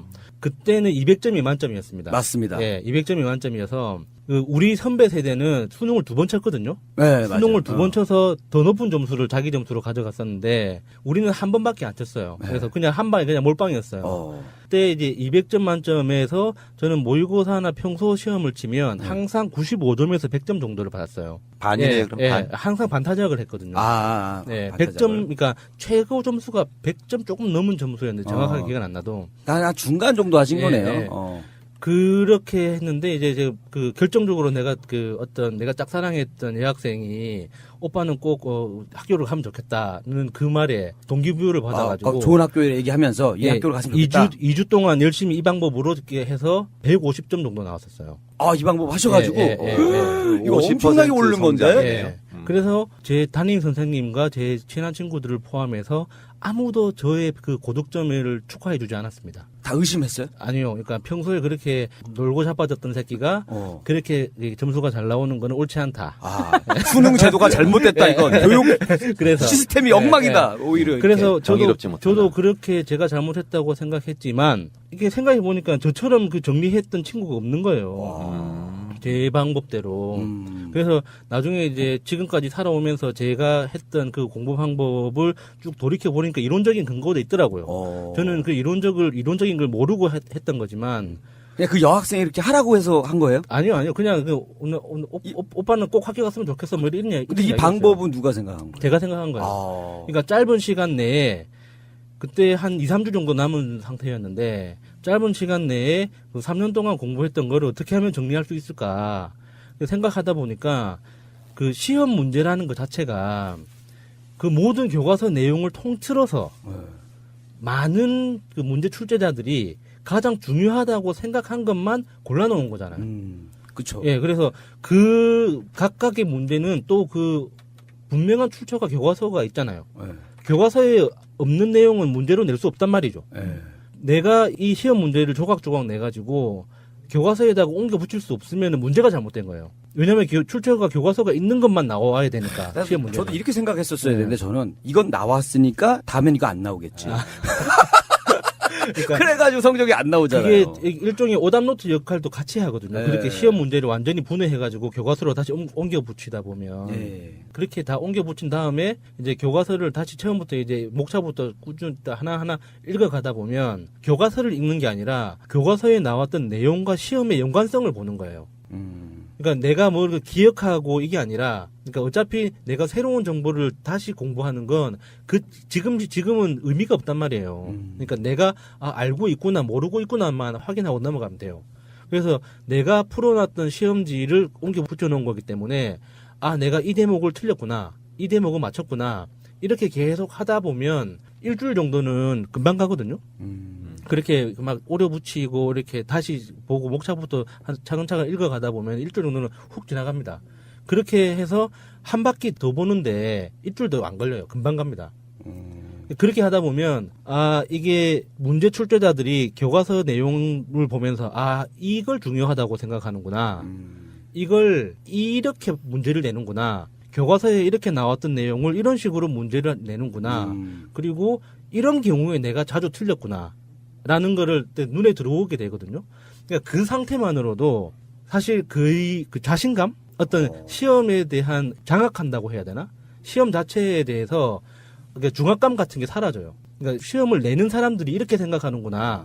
특히 어느 과목이 좀 많이 올랐어요? 뭐 영어, 국어, 과학 뭐 있잖아요. 여러 가지 있잖아요. 좀 많이 올랐던 거. 수학 쪽이 많이 올랐어요. 와, 수학이요? 예, 수학 쪽도 많이 수학이 올랐고. 원래 단기간에 안 되는 과목인데. 그러니까 어차피 우리나라 수능 수학은 기계적인 문제들이에요. 창의력을 요구하는 게 아니거든요. 영어 시험도 굉장히 정형화돼 있어요. 나머지 과목들도 다 마찬가지. 우리나라 입시에서 요구하는 문제들은 뭐 깊이 고민하거나 창의적인 게 아니에요. 그냥 기계적으로 숫자만 바꿔놓는 패턴들이 많거든요.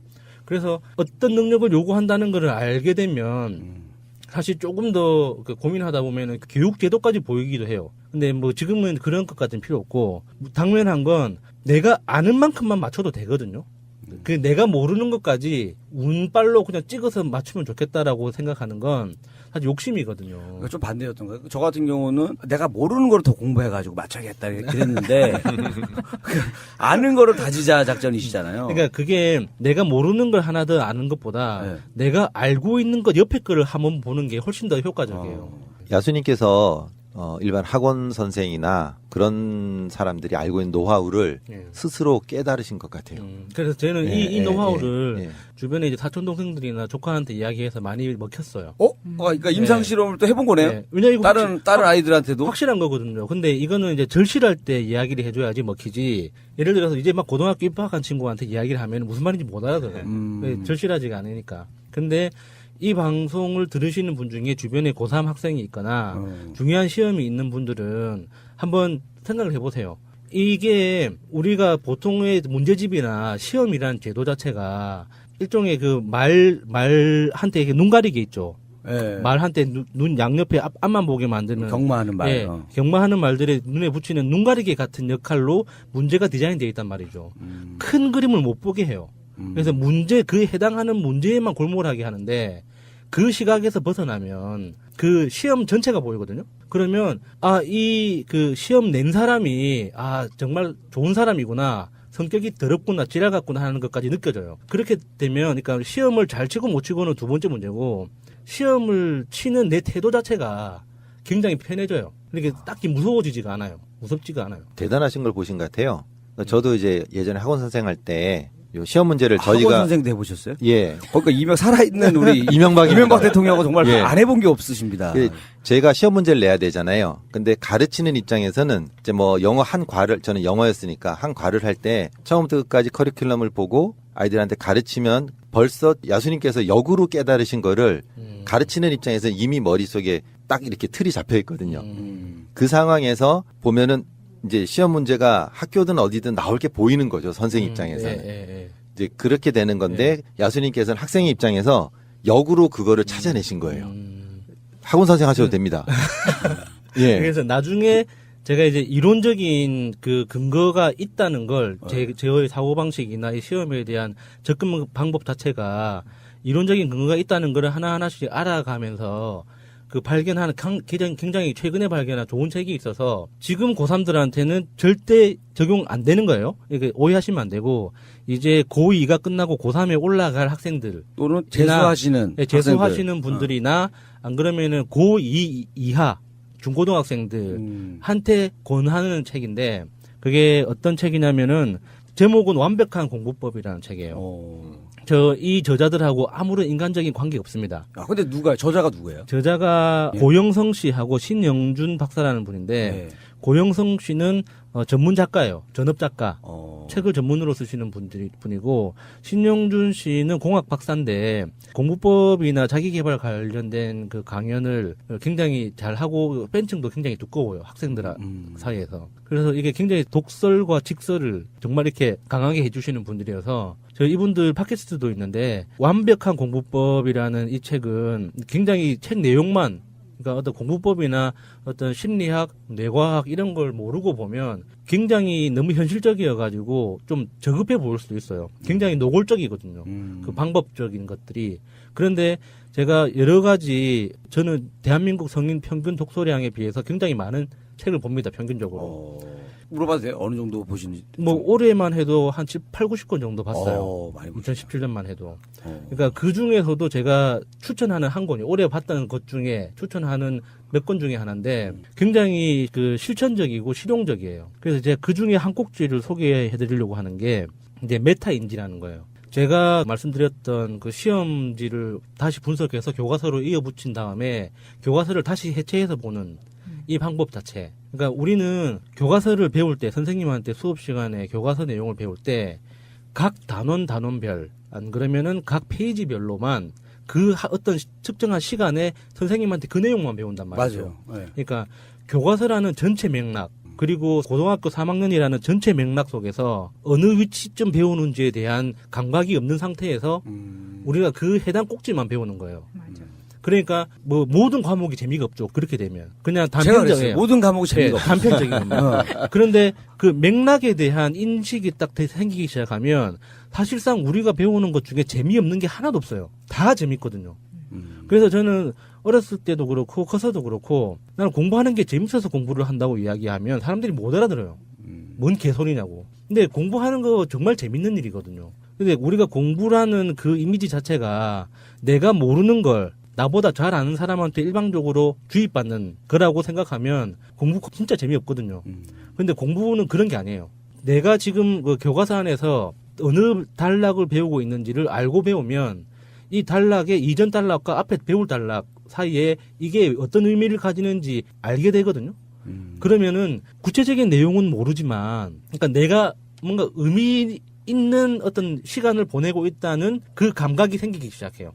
맞아요. 대부분의 선생님들이 그런 큰 그림을 얘기를 안 해주니까 계속 그 수업 시간에 말하는 아주 작은 토픽만 가지고 하니까 금방 실증나고 내가 뭘 배우는지 모르고 앞뒤 연결이 안 되고 이런 거죠. 내가 왜 이걸 배워야 되는데. 그러니까 쉽게 생각을 해보면 우리가 퍼즐 그림이 있으면 전체 그림을 보여주고 나서 너가 배우는 게 요 조각이야. 이렇게 하고 알려주면 편한데 그렇죠. 이걸 전체 그림을 안 보여주고 그냥 퍼즐만 계속 보여주니까 저게 왜 필요하지? 계속 요 생각만 하는 맞습니다. 것 같아요. 그러니까 제가 이 완벽한 공부법이라는 책에서 소개해드리는 한 챕터 중에 메타인지를 제일 먼저 말씀드린 게 메타인지라는 게 쉽게 말씀드리면 이런 거죠. 나 자신을 제3자의 눈으로 바라보는 거예요. 나 자신을. 그러니까 내가 지금 하고 있는 행위 자체를 일종의 우리 이거를 세계관이라고 확장을 해도 되고 나의 어떤 인생 철학 이런 식으로 그 말씀을 해도 돼요. 우리는 일종의 터널에 갇혀 살거든요. 내가 아는 정보로 만들어진 세계 안에서 산단 말이죠. 내가 모르는 정보는 어차피 나한테 없어요.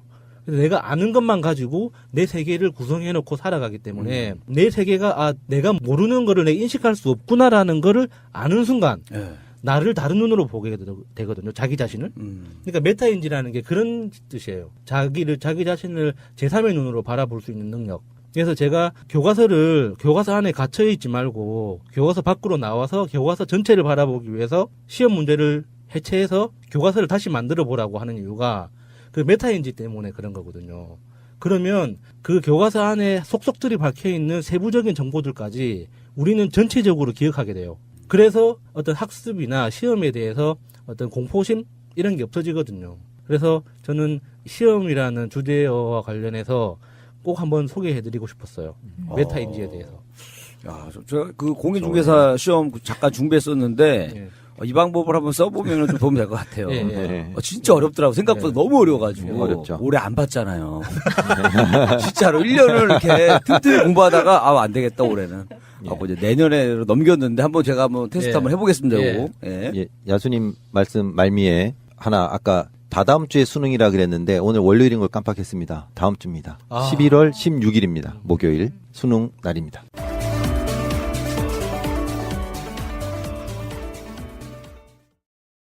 들어가셔가지고 중간중간에 몇 군데 정도의 펀딩 참여하기 뭐 이런 거 누르시면 거기에 직접 참여하실 수 있고 별거 없어요. 인적사항 간단하게 쓰시고 메시지 쓰시고 사진 제출하고 송금하시면 끝. 예, 알겠습니다. 많은 분들이 다음 주 방송 이 시간대쯤에는 펀딩 성공을 알 수 있도록 저는 많은 도와주시기 바랍니다. 제도로서의 민주주의가 흔들리고 구타는 일은 이제 없습니다. 민주주의가 밥이고 밥이 민주주의가 되어야 합니다. 청와대에 대한 국정감사가 시작됐어요. 사실상 이제 뭐 웬만한 비강기관들은 다 끝났고요. 이제 핵심일 수도 있고 어쩌면 뭐 국정감사의 마무리일 수도 있는데 청와대에 대한 국정감사 이야기를 잠깐만 하겠습니다. 저는 어떤 느낌이었냐면은 청와대 국정감사는 야당 의원들의 어그로 끄는 거예요. 별걸 다 트집 잡아요. 거기에 이제 일단 논란 하나. 조국 수석이 왜 안 나왔어? 정말 엄중한 사건이 있을 때는 수석들이 나옵니다. 조국 수석 같은 민정수석이. 근데 그렇지 않은 경우 일상에서는 민정수석들이 대통령 보좌가 먼저이기 때문에 안 나오는 경우가 훨씬 더 많았대요. 지금까지도. 나오는 경우도 있었고 문재인 대통령이 민정수석일 때도 나온 적은 있습니다. 네, 사실 국정감사의 취지 자체가 공공기관이 정상적으로 운영되고 있는지 그리고 돈을 투명하게 제대로 집행했는지 집행하는 과정에서 어떤 문제가 있었고 그리고 국회가 앞으로 협조해야 될 건 무엇인지 이런 것들을 확인하는 자리거든요. 그런데 정쟁에 이제 너무 정치적으로 극렬하게 부딪히는 모습만 언론에 자주 노출되다 보니까 국정감사 자체가 뭐 대단한 뭐 진상을 밝히거나 무슨 혐의를 제기하거나 뭐 의혹을 제기하거나 이런 용도로 지금 변질이 됐어요. 지금 야당이 그런 변질된 국정감사의 행태를 적극적으로 이렇게 사용하다 보니까 우리가 어그로 끈다고 말을 하지만 국정감사의 원래 취지는 그런 게 아니거든요. 그러니까 청와대나 안 그러면은 뭐 각 분야 수석들이 저지른 뭐 명백한 의심이 가는 범죄 정황이 있다거나 안 그러면은 청와대가 큰 잘못을 저질렀다는 그 의혹이 있을 때 비서실장을 위시한 다른 수석들이 출석해서 그동안의 상황을 밝히는 거는 타당하다고 볼 수 있지만 지금까지 그런 게 없었잖아요. 임기 이제 시작하고 나서 이제 5개월 차에 들어서는 이 시점에서 하는 국정감사인데 아직 시작도 안 한 거죠. 이제 세팅해가지고 이제 다음 해부터 뭔가 본격적으로 해보려고 하는 이 시국에 도대체 청와대에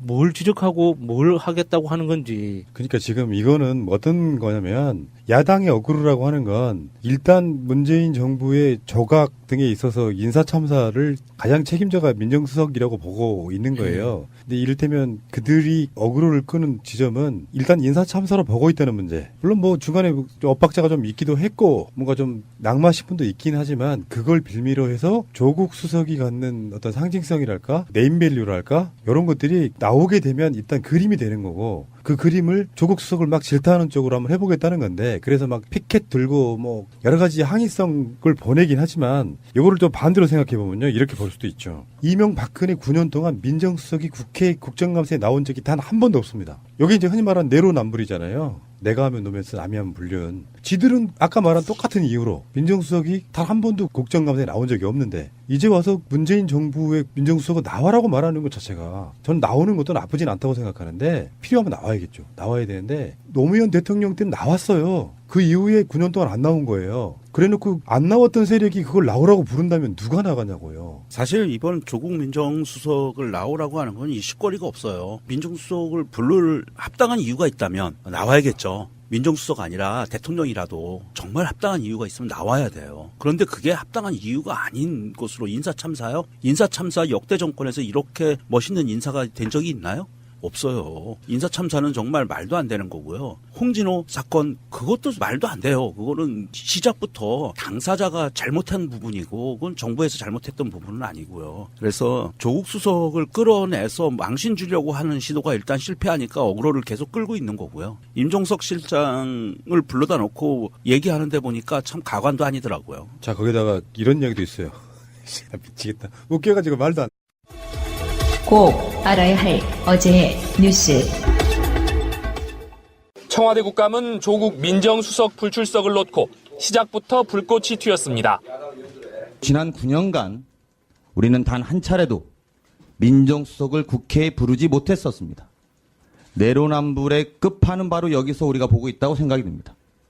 인사 문제가 크게 국민적 관심사로 되고 있는데 이게 안 나오는 건 좀 이해가 좀 안 되고요. 인사 문제와 관련한 야당 지적이 이어지자 임종석 비서실장은 고위공직자 인사검증을 위한 청와대 체크리스트 공개를 검토 중이라며 진화를 시도했습니다. 한국당은 흥진호 납포와 관련해 문재인 대통령의 당시 일정을 제출하라며 파상 공세를 펴기도 했습니다.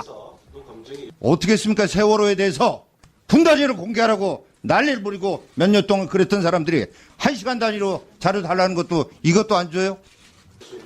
민주당은 흥진호 사건의 책임이 잘못된 제도에 있다며 정부를 적극 엄호했습니다. 월선과 납부가 많았음에도 불구하고 위치발치 장치를 개인에게 맡겨놓은 것, 선주에게 맡겨놓은 제도가 잘못됐다고 봅니다. 주사파 발언으로 야당 의원과 임 실장 간 설전도 벌어졌습니다. 청와대 내부는 더 심각합니다. 다음입니다. 주사파 전대협이 장악한 청와대 과연 그 청와대의 면면과 실력 닿습니다. 저는 전희경 의원님 말씀에 매우 모욕감을 느끼고 아주 강력한 유감의 뜻을 표합니다. 여성가족위 국감에서는 한국당이 왜곡된 성의식 논란을 야기한 청와대 탁현민 행정관 경질을 촉구하자 민주당이 홍준표 대표의 돼지 발정제 논란으로 맞서면서 공방이 벌어지기도 했습니다. 김재철 전 MBC 사장은 방송장악이라는 개념 자체를 강하게 부인하며 혐의를 일축했습니다. 제 목숨을 걸고 단연코 MBC 문화방송이 언론 장악이 될 수도 없고 장악될 수 없는 사람입니다. 김 전 사장은 지난달 30일 검찰 압수수색을 받고 참고인 신분으로 자진 출석했지만 일주일여 만에 피의자로 신분이 바뀌었습니다. 김 전 사장은 2010년부터 3년간 MBC 사장으로 재직하며 국정원과 공모해 정부의 비판적인 PD와 작가를 해고하고 간판 시사 프로그램인 PD수첩을 폐지한 데 관여한 혐의를 받고 있습니다. 검찰은 김 전 사장이 MBC를 담당한 국정원 정보관을 만나 이런 방향이 담긴 MBC 정상화 문건 내용을 전달받고 상의했다는 진술을 확보한 것으로 전해졌습니다. 김 전 사장과 함께 임관빈 전 국방부 국방정책실장도 검찰에 다시 불려 나왔습니다. 연재욱, 옥도경 전 사이버 사령관들로부터 530 심리전단의 사이버 여론조작 활동을 보고받고 이를 김관진 전 국방장관과 청와대에 보고한 과정에 연루된 의혹을 받고 있습니다. 검찰은 다음 차례로 김 전 장관을 불러 정치공작 활동 지시 또는 보고 여부 등을 추궁할 예정입니다. 이명박 정부 시절 전방위 정치공작의 실행 주체로 지목된 기관들의 수뇌부가 줄줄이 소환되면서 검찰 수사는 이 전 대통령을 정면으로 향하는 형국입니다. 18대 대선을 닷새 앞둔 2012년 12월 14일 새누리당 부산유세장에서 김무성 의원이 2007년 남북 정상회담 당시 노무현 전 대통령의 말이라며 NLL 문제는 국제법적인 근거도 없고 논리적 근거도 분명치 않습니다. 남측에서는 이것을 영토로 주장하는 사람도 있습니다라는 메모를 읽었습니다. 노 전 대통령이 우리 영토를 포기하는 듯한 발언을 했다는 겁니다. 비밀문서인 남북 정상회담 회의록이 외부로 유출됐다는 논란이 일었습니다. 이에 대해 국정원 적폐청산 TF가 조사한 결과 원세훈 전 원장 시절 국정원이 작성해 청와대에 보고한 보고서와 같은 내용인 것으로 확인됐습니다. 원세훈 전 국정원장이 김대중, 노무현 전 대통령의 남북 정상회담을 비판하기 위해 회의록 발췌본 보고서를 2009년 청와대 외교안보 수석실에 보고했는데 김 의원의 발언 내용은 물론 이후 한 월간지에 전격 공개된 정상회담 내용이 이 보고서와 같다는 겁니다. 국정원 개혁위는 청와대에 배포된 비밀 기록물을 외부에 유출한 정황이 있는 외교안보 수석실 관계자와 이후 정치적 논란이 일자 정상회담 회의록 전문을 공개한 남재준 전 국정원장을 국가정보원법 위반 혐의로 각각 수사 의뢰할 것을 권고했습니다. 방송 중간에 좋아요를 눌러주시면 새날팀들에게 큰 힘이 됩니다. 미리 감사합니다. 트위터가 진짜 언론입니다. 일단 방송에 앞서가지고 새날 달력 좀 이야기 잠깐만 하고 갈게요. 많은 분들이 접수하고 있는 걸로 알고 있는데 많이 접수했습니까? 반응이 이렇게 폭발적일 줄을 몰랐어요. 그래서 지금 이거를 택배를 어떻게 싸야 되나 벌써부터 고민될 정도인데 이 방송을 듣고 있는 애청자들이 우리가 촛불을 모여서 같이 나눴던 그 시간들을 생각하면서 사진을 지금 같이 보내달라고 했었는데 그 사진 보내주신 것들 구경하는 재미도 쏠쏠할 만큼 굉장히 다양하고 멋있는 사진들을 많이 보내주고 계시고요. 그리고 메시지들을 보면서 신기하다고 해야 되나? 제가 하루에 한 번씩 지금 게시판에 새날 달력팀으로 이제 글을 올리고 있잖아요. 네. 거기에도 한번 말씀을 드렸는데 제주, 합천, 전주 이렇게 동네 이름을 보면서 정말 듣고 계시는구나. 그 동네에 우리나라 방방곡곡에 다 듣고 계시는구나. 이게 눈으로 보여지니까 기분이 정말 묘하더라고요. 계속 이렇게 갱신되는 걸 보면서도 아, 오늘은 제주도, 또 열어보면은 부산에서 이런 식으로 계속 이렇게 듣고 계시는 분들이 표시를 해주시는 거잖아요. 나 듣고 있다고. 그리고 국내뿐만 아니라 사실 해외에 계신 분들이 더 많이 목마른 측면들이 있으실 거예요. 그분들이 연락 주시는 것도 많고 그 메시지들이 아 정말 새날을 지금까지 버텨온 4년 이제 내년이면 5년째 돼 가는 거잖아요. 이렇게 버텨준 새날에 대해서 고마워하시는 마음들 이런 것들을 다 수집해서 달력을 만든다는 게 처음에는 그냥 뭐 달력 이렇게 생각을 했었는데 이게 새날 지금까지 온 것에 있어서 어떤 이정표를 찍을 수 있는 그런 프로젝트가 아닌가 하는 생각이 듭니다. 네, 그러니까 그게 새가 날아든다가 그런 식으로 만들어진 방송이잖아요. 많은 분들이 격려해 주시고 성원해 주셔서 만들어진 방송인데 그분들의 실체를 확인하는 느낌이어서 좋았어요. 예, 예. 근데 그분들의 어떤 그 실체. 아, 이러이러한 분들이 우리 애청자로 계셨던 거구나라고 느끼는 부분이요. 사실 저희 쪽에 금전적인 여유가 좀 있으면 만들어서 판매하면 되는데 왜 펀딩을 할까 하는 전에 한 말씀드렸죠. 돈이 없어요. 솔직히 말씀드리면 아직 새가 나른다가 지금 한 1, 2개월, 3개월 가까이 적자 상태라서 제가 여력이 좀 없는 상태고요. 그래서 많은 분들이 이제 그 상황을 알아주시고 뭐 펀딩에 참여를 하시는데 내 얼굴이 들어가고 내가 직접 만드는 달력. 그러니까 새가 날아든다의 기존의 컨셉과 상당히 매치가 되는 바로 그런 컨셉으로 달력을 한번 만들고 있는데 마감 날짜가 언제입니까? 11월 19일입니다. 얼마 안 남았다. 불안하다. 예. 아, 지금 추세로 하면 뭐 매진도 가능할 것 같긴 한데 매진이 아니라 이렇게 펀딩 성공 가능할 것 같은데 만약에 펀딩이 안 되면 어떻게 되는 거예요? 펀딩이 안 돼도 안 되는 대로 진행해요. 아, 예. 이게 펀딩 하신 분들한테 뭐 다시 돌려드리는 것도 방법인데 예, 저희들의 기본 취지는 그런 기념품 하나 만들어 보자는 거거든요.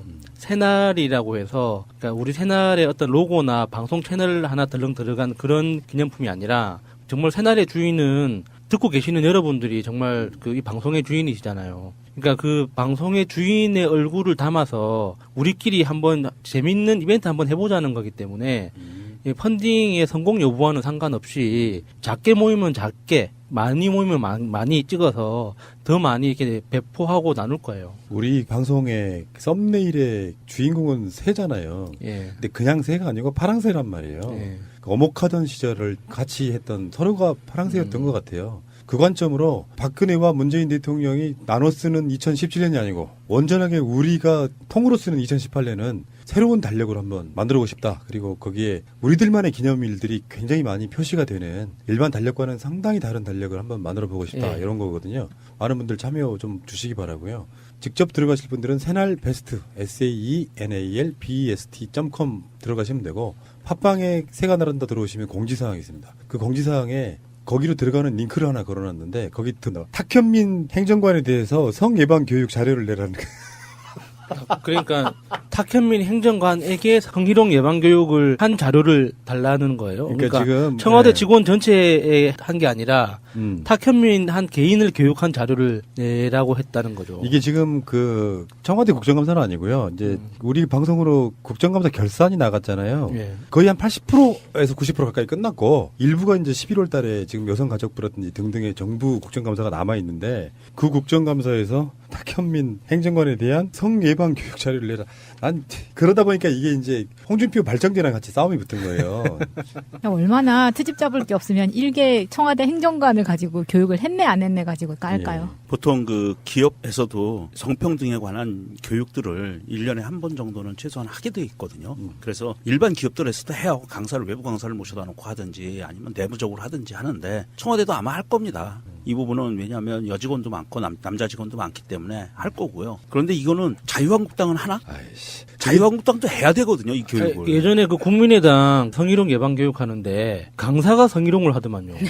그러죠. 예. 그리고 뭐 성적인 성추행 이런 거는 뭐 워낙에 그게 일상화돼 있는 집단이 또 뭐 그렇게 이야기하는 거 웃기고 요거는 탁현민 행정관이 어렸을 때 뭐 했다 뭐 이런 식의 그 이야기를 떠나가지고 성인이 된 이후에 정상적으로 사회생활을 하면서 책으로 어떤 조술활동을 문제 삼아가지고 성예방 교육해라. 돌아가신 마광수 교수 같은 분들한테도 성예방 교육 했냐? 이렇게 물어볼 것 같은데 정말 질 떨어지는 건 어쩔 수가 없네요. 자, 알겠습니다. 잠시 후에 다시 오겠습니다. 지금 정치권의 태풍의 핵은 뭐 국정감사도 아니고 바른정당의 분당도 탈당도 아닙니다. 사실은 국정원의 청와대 뇌물 게이트죠. 근데 얼마 전에 그 장제원 이가 이제는 뭐 호칭도 붙여주고 싶지 않다. 맞아요.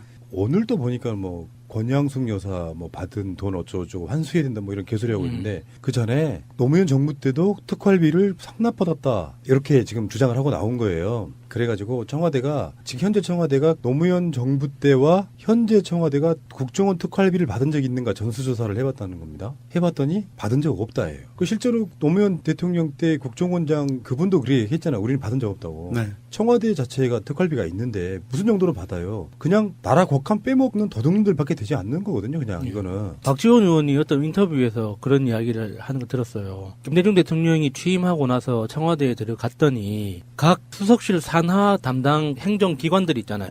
그 기관에서 돈 봉투를 다 가지고 왔다고 자연스럽게 너무나 자연스럽게 가지고 와서 이게 무슨 돈이냐 돈을 가지고 온 사람들한테 물어보니 아 원래 이렇게 해왔다. 그래서 그거를 박지원 대표가 너무 깜짝 놀래가지고 보고를 하니까 김대중 대통령이 절대 받지 말라고 한 푼도 못 받게 지시를 내리고 그 직원들 중에서도 아무도 단돈 한 푼도 받지 못하도록 그렇게 철저하게 단속을 했다는 거예요. 그러니까 그렇게 산하기관에서 돈을 가지고 오는 게 관례였다는 거는 사실이죠. 근데 그거는 김대중 노무현 정부 때는 절대 없었다고 하더라고요. 근데 이제 와서 그게 뭐 관례였다고 말하는 건 단순히 10년, 15년 전의 이야기가 아니라 그거보다 훨씬 더 전에 전두환 박정희 시대 이야기를 하는 거죠. 그러니까 특활비라고 하는 거를 나쁘게 쓰이는 걸 예방할 수 있으려면 그 전에도 우리가 그런 대안을 낸 적이 있지만 최소한 국회 정보위 차원에서는 그 내역을 들여다볼 수 있게 해야 되는데 국정원 컴퓨터 서버를 뒤지다 보니까 나온 내용들이었잖아요. 사실은 이게. 그래서 세상에 비밀은 없어. 특활비라고 하는 게 어디에 쓰였는지 리스트를 쭉 보니까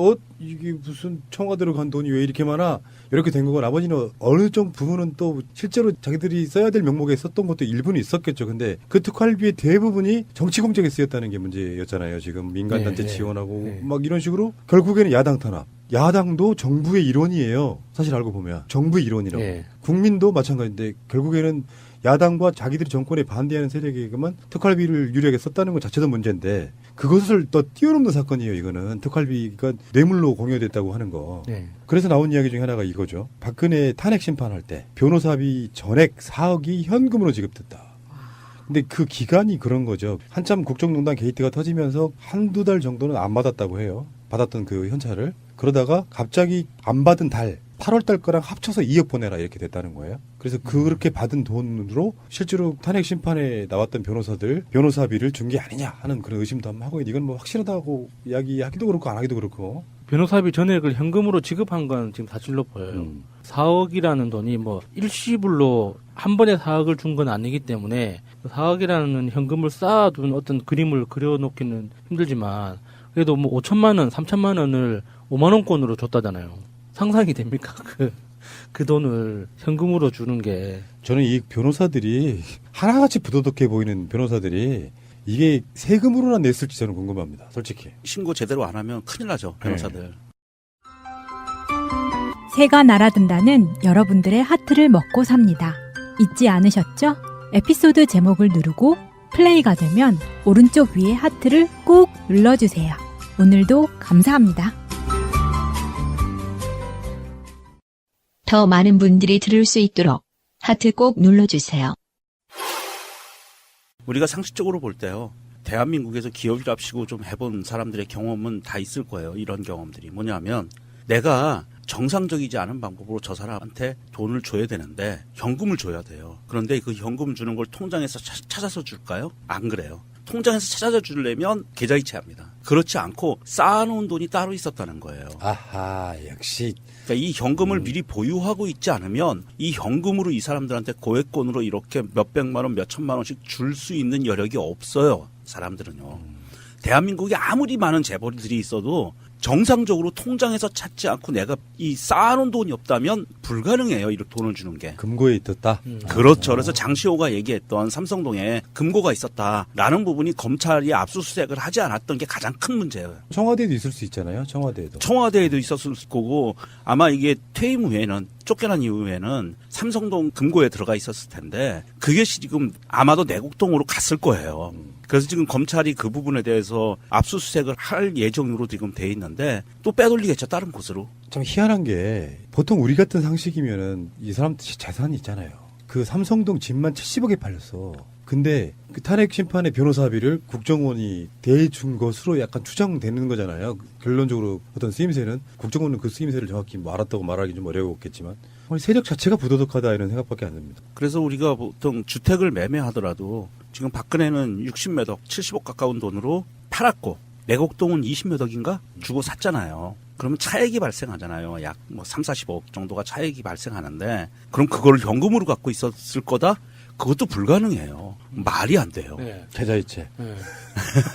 왜냐하면 그거를 현금으로 지급하고 사는 새끼가 어디 있어요. 그렇죠. 말이 안 되거든요. 그걸 어떻게 현금으로 줘? 30, 40억을 어떻게 그러니까 현금으로 수표로 줘요? 줬든지 계좌이체를 해줬든지 둘 중에 하나예요. 그러면 그 돈을 현금으로 찾아서 갖고 있었다. 만약에 좀 더 선의로 봐서 집 사고 남은 돈을 차액을 현금으로 찾아서 갖고 있었어요라고 얘기하면 그거 왜 그랬는데? 왜 그걸 현금으로 갖고 있는데? 라고 이야기하면 할 말이 없는 거예요. 근데 그 돈을 박근혜에게 문고리 3인방도 직접 주는 게 아니더만요. 이영선 경호관, 우리 턱돌이. 근데 그 사람한테 전달을 해서 그것이 박근혜한테 들어가는 그런 구조. 그러니까 사실상 문고리 3인방 위에 턱돌이가 있었군요. 그래서 지금 이영선도 지금 검찰 출석 안 하겠다고 해서 강제 구인하겠다 이러고 있거든요. 오늘 그 이후에 검찰 출석해서 조사받고 있다고. 문고리 3인방이 이제 그 돈 받아서 어디서 받았어? 얼마 받았어? 누구한테 줬어? 이렇게 하는데 이영선한테 주면 이영선이 박근혜에게 전달하는 방식 이런 거였던 모양이에요. 이영선이 박근혜한테 줬을까요? 최순실한테 줬을까요? 그러니까 그러면 최고 정말 측근 중에 측근은 이영선 경호관이 그리고 이제 몸종 하나가 윤 전 추였고 그 가장 그 밀접한 지근거리에서 있는. 그러니까 이영선이가 얘가 돈 관리뿐이 아니고 얘는 그 박근혜가 외국에 나갔을 때도 그 침실에 들락날락 하던 애거든요. 이영선이가. 몸과 마음을.